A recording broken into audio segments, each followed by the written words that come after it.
California is going bankrupt because it turns out you cannot eat virtue signaling. In fact, it will eat you, along with the suckers who voted for you.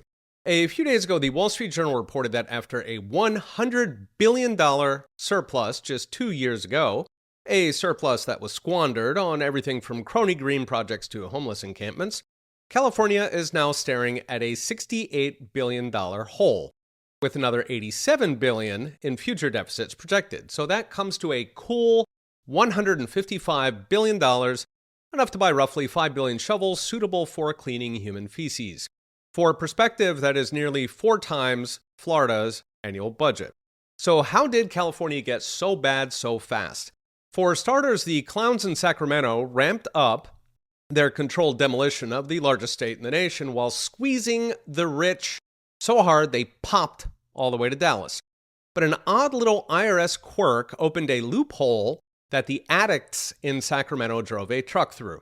So last year, the IRS postponed tax filing for 7 months. They do this occasionally, but never on this scale or this long. They had done it for storms last December that everybody has already forgotten about. As the Journal puts it, it's not clear why the IRS was so, quote, charitable towards Californians, though a cynic might wonder if there was an ulterior motive.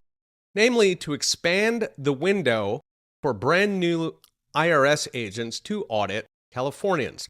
The problem is that instead of taking that delay into account and setting aside money, the state of California pretended it never happened, and it blew the $100 billion.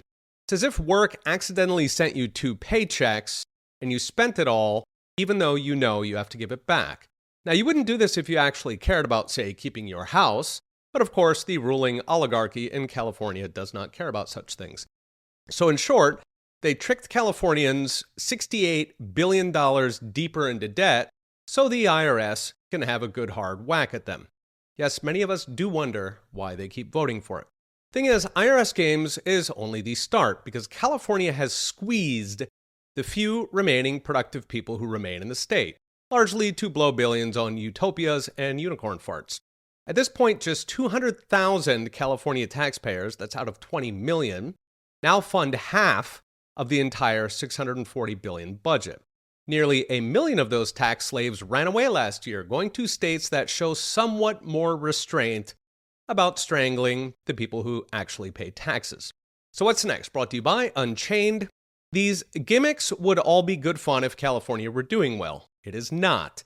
Its largest cities are descending into Mad Max dystopias where Kleenex boxes are locked away and women have to walk the dog in an Uber. Tech layoffs are soaring, home sales are crashing, and they're replacing that fleeing million with a tidal wave of legal migrants who get to be a permanent drain on the Californians who have to pay for them. As for the rest of us, California is a gift from heaven, a canary in the coal mine of what not to do. Unfortunately, many other states are following as fast as they can. Okay, we'll be watching. See you next time.